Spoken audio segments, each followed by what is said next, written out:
So friends, now we will see about the implementation part of our previous discussion, that is AC voltage controller using IGBT. So that's why I titled it as a part 2. Now so many things we discuss regarding this controller. For example, selection of components, then how to study it from its data sheets, then what are the system requirements, etc. Right? So here now I will try to show you somewhat simulation results, but before going to that simulation result, I will show how that switching circuitry is to be designed and developed for our previous discussion, that is AC voltage controller using IGBT. Now see, this is our basic switching components, or that IGBTs are to be switched according to our need to power this resistive type of load. These things we discuss in previous slide, previous our video, is it? So here you will observe again. I will just review on that. Here we will going on to fire that IGBT at an angle of alpha, and it will going on to remain in conduction up to pi minus alpha and not up to pi. That is that basic difference also we discussed in our previous video, right? So here this total conduction angle actually we can change, that is from alpha to pi minus alpha, and how it is to be changed. For that purpose I developed this somewhat, we can say, innovative type of switching circuitry, and how it is to be designed, that things I will going on to explain now. All right. So looking towards this concept regarding this switching circuitry, here each IGBT, that is transistor Q1 and Q2, is to be fired for separate half cycles. During positive half cycle, Q1 should get fired, and during negative half, Q2 should get fired. That is our basic concept, is it? So here, to fire these two transistors, I simply design somewhat comparator circuit using op amps, to which you are well familiar now. We will see what are the requirements from that op amp being a switching circuit for this IGBT, right? So one by one we will discuss in detail. So from this source itself, I consider one step down transformer, this one. This is nothing but our ES, or we can say VS. These two are the common sources, right? That is our 230 volt, 50 hertz supply voltage. So this step down transformer, it will go on to step down the AC voltage to our requirement. What is the requirement, that also we will see. Now I use here somewhat half bridge rectifier by using diode D1 and D2. Okay, so this diode D1, it will going on to process only positive half cycles, while this D2, as it is connected in reverse bias condition, you can observe it over here, it will going on to process only negative halves, right? So whenever this diode D1 will get conduct during the positive half cycle of this step down output of that transformer, it is connected to one of the voltage divider, which is formed by resistors R1 and R2, right? For example, suppose I preferred 24 volt transformer, is it? That 24 volt is nothing but secondary RMS voltage, right? Terminal to terminal RMS voltage, it is of 24 volt, which is obtained from this 230 volt RMS using step down transformer. Okay, so that's 24 volt. You can calculate its peak voltage, right? So the obtained output voltage, that will be after this diode D1, that will be only half cycles. That means it will be somewhat like this. Here, that obtained output voltage after diode D1, it will be somewhat like this, is it? And it is applied to this voltage divider, so that this voltage divider will going on to again step down this peak voltage according to the need of this op-amp. That means its input voltage. Is it? How much should be the input voltage we can apply to this op-amp? That means VID, input differential voltage, that should not get exceed to its powering voltage, that is plus minus VCC. This one I consider here that plus minus VCC as a 12 volt, plus minus 12 volt for this op-amp. You can check it, right? So the peak voltage after this half wave rectifier, it should not get exceed to 12. Otherwise, it may be dangerous to our op-amp. Op-amp may get damaged. Is it? Right now, this peak voltage, it should not get exceed to plus minus 12. And that's why I prefer here this voltage divider using resistor R1 and R2. Okay, so resistor R1 I taken it as a 10K, R2 I taken it as 4.2K, so that you can calculate how much will be the node voltage, peak node voltage over here. Because if this 24 volt RMS will going on to provide how much peak voltage, that you can calculate by using that simple formula Vrms equals to Vm by root 2. So that Vm equals to Vrms into root 2. So that Vrms over here as an input to this voltage divider is nothing but 24 volt. Is it? So 24 into root 2, correct?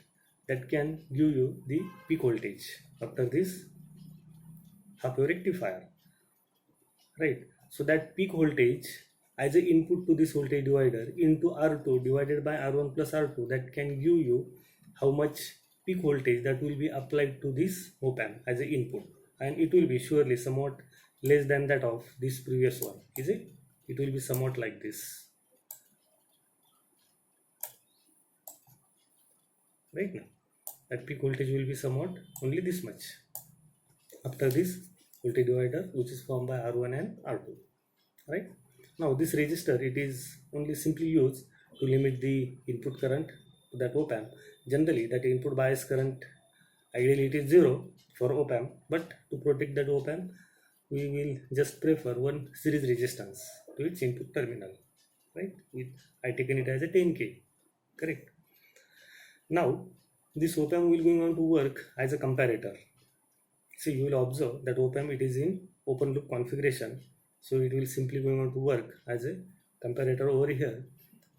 So one of its terminal, that is non-inverting terminal, it is powered by this pulsating DC, which is to be compared with its inverting terminal, right? Now that inverting terminal, again there is a voltage divider which is formed by resistors R4 and the variable resistor, I taken it as a 20K, that is potentiometer, right? Now see, this reference voltage, we can say here the node is formed which is connected to inverting terminal of that op-amp. So this op-amp will going on to compare the voltage generated by R4 and this RV1 with what? This pulsating DC, which is coming from this previous voltage divider. Is it? So here how much will be the node voltage given to that inverting terminal, that will get decided by value of this RV1. That's why I taken it as a variable. Whenever I will going on to change the position of this potentiometer wiper terminal, that means the value of this RV1 will going on to change. Is it? And hence we can say this reference voltage also will going on to change, which is formed by this R4 and potentiometer. Agree? Because this reference voltage, that will be, how you can calculate it again, that is nothing but this VCC into this RV1 value of that potentiometer divided by R4 plus value of that potentiometer. Is it? So whenever you will want to change the value of this potentiometer, we can say this reference value will get changed and it will be constant. Is it? Once you will set this potentiometer, whatever node voltage you will obtain, that will be continuous. Instead of constant, we can say that will be continuous, because its input for this voltage divider, what is the input source? That is fixed, which is of plus 12 volt, right? That's why whatever reference voltage you will get, that will be a straight line. It will be somewhat like this. I will draw it over here. That reference value, it will be somewhat like this. And the amplitude of this reference value we can change by changing the value of this reference voltage. Agree? That means the value of that reference voltage, its amplitude, that we can change by varying what? This value of this potentiometer, right? Now, which again, that reference voltage, it is generated by this R4 and this RV1. Already I told, is it? Now this reference voltage, it will get continuously compared with the pulsating DC coming from this half wave rectifier, is it? And accordingly the op-amp will going on to provide the output either plus Vsat or minus Vsat. How much will be the plus minus Vsat? It will be over here, I can say it will be plus minus 10.8 volts. How it is to be calculated? We know whenever that op-amp is used in open loop configuration, correct, its output will be saturated. Ideally we are saying the output of op-amp is infinite because the gain of op-amp is infinite, but practically it is not infinite, it is very very high, and the maximum possible output voltage coming from that op-amp, it will be plus minus 90% of VCC. So 90% of VCC, if you calculate it, 90% of this 12 volt, it will come as 10.8, and that's why the obtained output voltage after this op-amp, it will be plus minus 10.8. Agree? Now we'll see how the output of this op-amp will going on to change between plus minus 10.8 volts. Okay, so just imagine whenever the output of this half bridge rectifier is 0 volt, that means over here. Okay. And how much is the reference value? Suppose it is of, we can say 1 volt, just example. Accordingly, suppose this potentiometer is set at a particular value so that the reference voltage generated is suppose 1 volt, which is plus 1 volt, right? Because it is powered by plus 12, right? So this 0 volt at this instance, 0 volt, it will be able to compare with what? This fixed reference voltage of 1 volt for this example, right? Now, so here negative or inverting terminal supply voltage is more as compared to non-inverting, and that's why output will be negative. Agree? And how much it will be? It will be minus 10.8. Now after some time, this non-inverting input terminal voltage will go on to rise from 0 to its peak value over here, right? So whenever, for example, it will come at 1 volts, whenever non-inverting input terminal voltage will be at plus 1 volt, how much is the reference voltage? For our example, it is 1 volt. So both input terminals of that op-amp will be at equipotential, that is plus 1 volt coming from this rectifier and plus 1 volt generated by this reference voltage. So that differential voltage of op-amp, it will become 0, and that's why output will become now 0. Previously how much it was? It was minus 10.8, is it? So the output of this op-amp will going on to remain minus 10.8 until that non-inverting supply voltage equals to reference voltage. Agree? Because this inverting terminal will be more dominant as compared to non-inverting, right? Later on, input voltage again will going on to increase from its previous value, that is 1 volt, to towards peak, right? Now non-inverting terminal will be more positive as compared to inverting, and that's why output of this op-amp will get switched to plus Vsat, and that is plus 10.8. Agree? Okay. Now what is our requirement for this IGBT to get turned on? From the data sheet also, in previous our video we discussed that VGS, it should be minimum threshold voltage, is it? And it is given by the manufacturer in its data sheet, correct? and it should not again get exit to its VGE, not VGS, it is VGE, get to emitter for IGBT. VGS, it is for MOSFET. Okay, so that VGE, it should not get exit to its VGE max. It is also given in the data sheet. So that care we have to take how much output this op-amp is generating, because that output we will going on to apply as a gate pulse to our IGBT, right? So here we are generating at this stage, we are generating 10.8.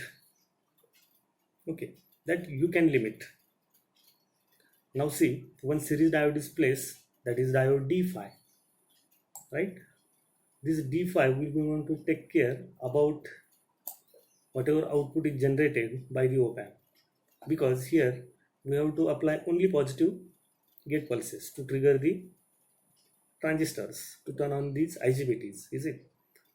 So to avoid from its negative gate pulse, because this op-amp will going on to generate negative, 0 and positive both according to the position of or amplitude of this pulsating DC coming from the half-wave rectifier, right now.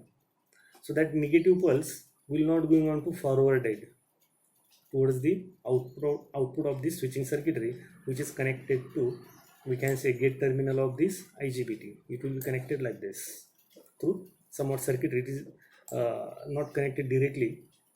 It should get connected through somewhat isolation circuits, like already we discussed in a previous one of my video, by using optocouplers, etc. Is it? To protect this controlling circuitry from this high power circuit, is it? So the negative gate pulses, it will get blocked by this series diode, because as shown here, its anode terminal is connected to the output terminal of op-amp, and whenever the output of that op-amp will be positive, then and then diode D5 will conduct, and then we can say here we will have somewhat DC voltage, is it? Now what is to be done with the negative? If that op-amp is generating time being somewhat negative, that is minus Vsat, then it may get entered into saturation. So to avoid the saturation of op-amp, that negative half cycle, it should get processed, and that's why again one more diode, that is diode D6 is connected. So whenever the output of op-amp will be minus Vsat, D6 will get turned on, and that output voltage will get grounded as shown, is it? So that the op-amp saturation will be avoided.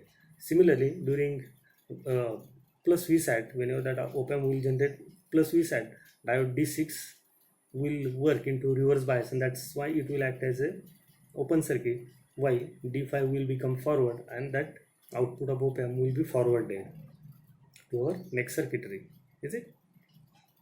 Now again one more care is taken to limit the output of this switching circuitry according to the need of this VGE. It should not get exceed to VGE max, is it? And that's why I preferred one Zener diode over here to limit the amplitude of this generated output of op-amp, is it? So suppose it is plus 10.8, and if VGE max of this IGBT is only 10, is it? So it may be harmful now.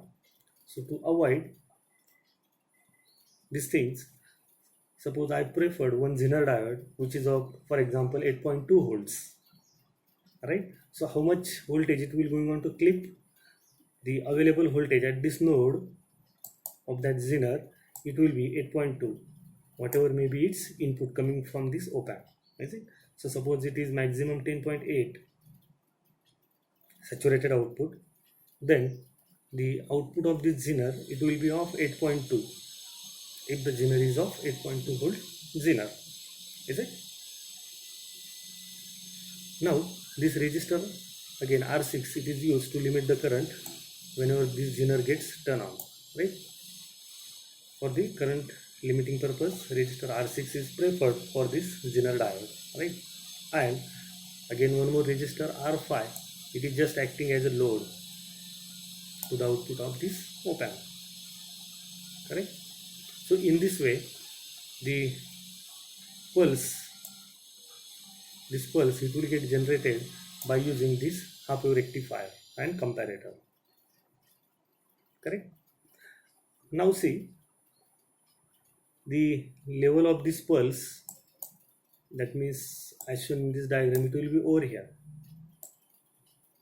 right?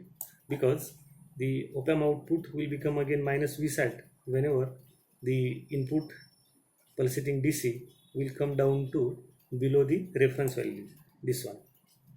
In this example, we taken it as a plus 1 volt, which is set by this variable resistor RV1. Is it? Now, this transistor is fired from alpha to pi minus alpha. Okay, this is nothing but pi minus alpha, because our reference value, this one, which is set by this RV1, will be more positive whenever the input pulse goes below that reference value, means over here. So this is nothing but our pi minus alpha, is it? And this is nothing but our alpha. Okay, so the pulse will be generated only between these crossing points, because during this time period the op-amp output will be plus Vsat, and for remaining it will be minus Vsat. Now, to fire this transistor Q2, a separate circuitry is used. You can observe again it is comparator using op-amps. Okay, but again during negative half, the output of this half wave rectifier, it will be below the x-axis like this. It will be somewhat like this. Alright, and what is the need of IGBT? The applied gate voltage, it should be positive. So this output you will obtain during negative half of input AC, is it? After this next diode, this one. So negative half cycle will get processed by this diode, is it?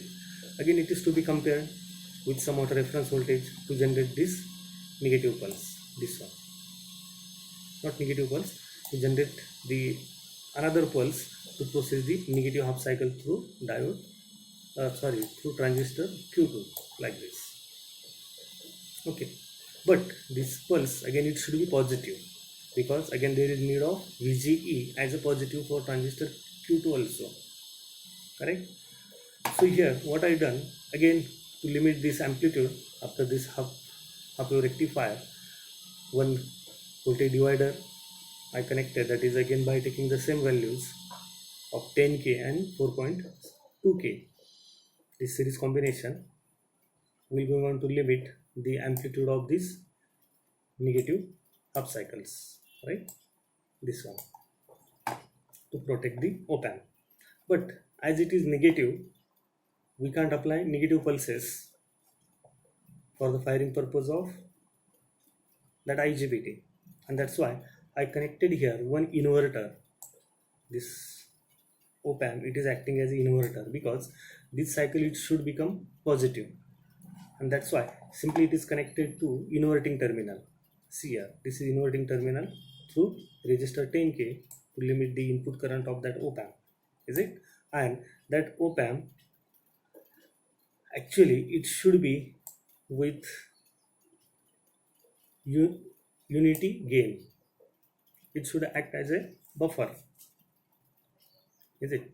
But due to the limitation of simulation software, this step down transformer output gets somewhat degraded whenever it is powered to this complete circuitry, and that's why I was not getting the output of this op-amp same as that of its input by using unity gain, and that's why somewhat amplification I done. And hence you can observe this feedback resistor RF, it is of 13K, while the input resistance it is of 10K. So the gain, we can say it will be of 1.3 instead of 1. So slight improvement gain I was needed, and that's why I taken that gain as 1.3, so that the output obtained over here of this op-amp in terms of amplitude it was same, this one, formed by this voltage divider, but it is inverted. Inverted means what?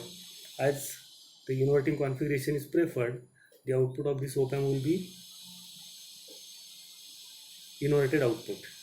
That means during negative halves I obtain here such type of positive to generate the positive pulses, right? And that positive half cycles, now again it is used to the comparator. Now the next op-amp is working same as that of previous one, this one. So the function of the circuitry, it is same as that of previous one.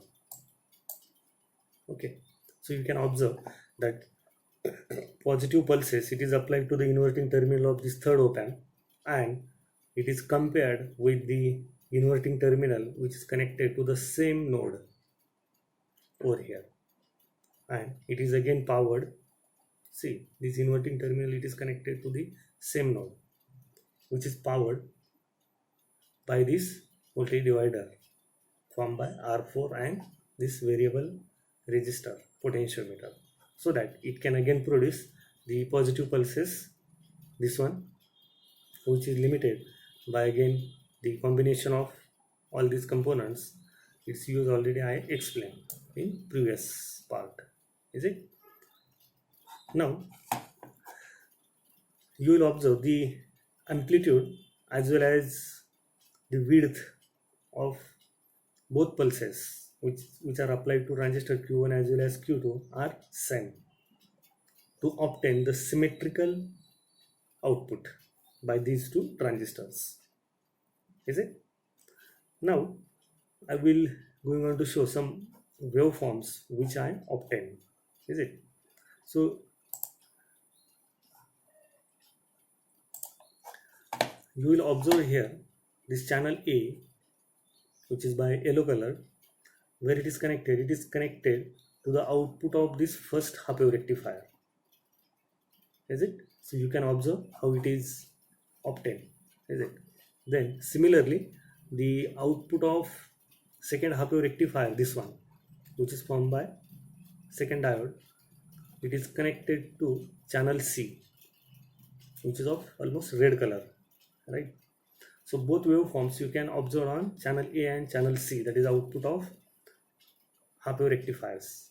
By this D1 you will observe the output is positive halves only, and by diode D2, this second diode, it is which is connected to channel C, will be of negative halves, while remaining two channels I directly connected this channel B as the output of this first op-amp comparator, and channel D, it is connected to the output of this third op-amp, which is again working as a comparator, so that the gate pulses are produced.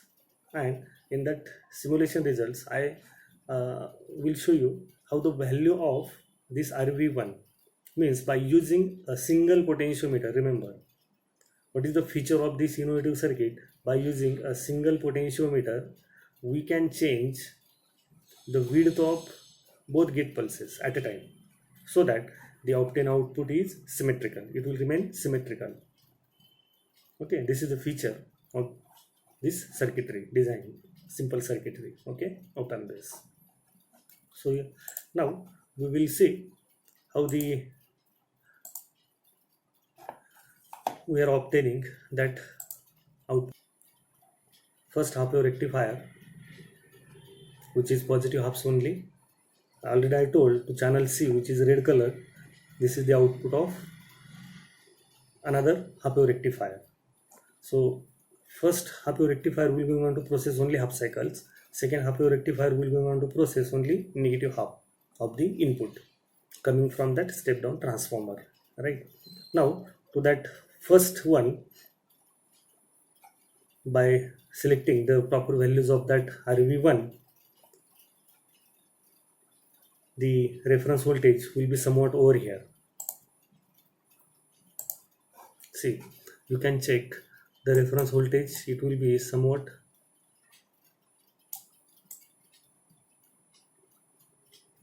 over here, is it? So this much part of input only will get processed by that first op-amp, while for second you can check again, it will be over here. So So during negative half, this much part will get processed. During positive half, this much part will get processed. Is it? So the gate pulse width, if you check it, this is the pulse width for transistor Q1 and this is the pulse width for transistor Q2. It is same. That means the obtained output, AC output, it will be symmetrical and it will be very small according to this gate pulse width, because for very small time duration both transistor will be going to remain on. This much is the time duration for Q2, this one is the time duration for Q1, and this much will be only the input signal, AC signal, that will get processed by Q1 and Q2s, right? So the position of that RV1, now see, in previous case it was set at the bottom side, right? That means the reference value was somewhat different. Now I set this one at the middle. That means if this pot is of 20k, we can say now it is at 10 kilo ohm, right? And this R4 which is fixed, which is connected to this DC source, it is at again 10k. So at this stage we can say the reference generated value, it will be of 6 volt, because both will be at same value, 10k, and its powering voltage is 12, and that's why the reference generated voltage will be 6. If you try to calculate it, 12 into 10k divided by 20k, that value will come as 6 volt. So this fixed reference voltage as a 6 volt will be going to compare with the positive pulsating DC as well as negative pulsating DC by this another comparator, is it? And accordingly the nature of output also will get changed. That means you will observe the pulse width, it is somewhat increased now as compared to previous, correct? See here, in previous case that pulse width was somewhat small, now it is somewhat more. That means over here we can say that IGBTs will be going to turn on for this much time duration, which is somewhat increased.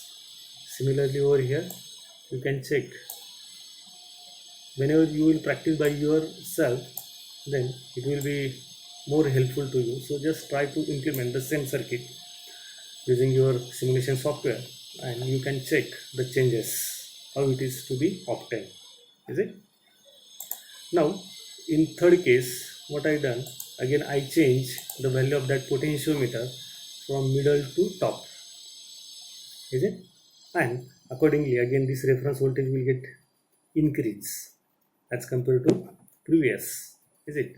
So accordingly the pulse width expected is what, it should get increased, and we are obtaining it. So almost you will observe here, almost that firing angle is closer to 0 degree, is it? So it is almost closer to 0. Now here the IGBT conduction will be maximum as compared to previous cases. See again over here, during positive half as well as during negative half, that transistor Q1 and Q2s will going on to conduct for this much time duration. So here the gate pulse width is maximum. So how it is obtained? Simply by changing the position of that common potentiometer. Again I will say this is the feature of the circuitry. Only by changing single potentiometer we can change the conduction angle of both transistor Q1 and Q2, is it? So again my suggestion is just try to implement by yourself this complete circuitry and change the values of that uh, potentiometer, and you can observe the variation in output. Now the suggestion is, as already in previous one of my video I told, suggestion is what, instead of applying these gate pulses directly to get to emitter of that IGBTs, you just prefer one somewhat that isolation circuitry. That isolation circuitry, it may be like that pulse transformer, or it may be optical devices, opto-isolators, is it? So as opto-isolators are somewhat faster and there is no saturation which occurs in case of that pulse transformer, so my suggestion is you prefer that opto-isolators.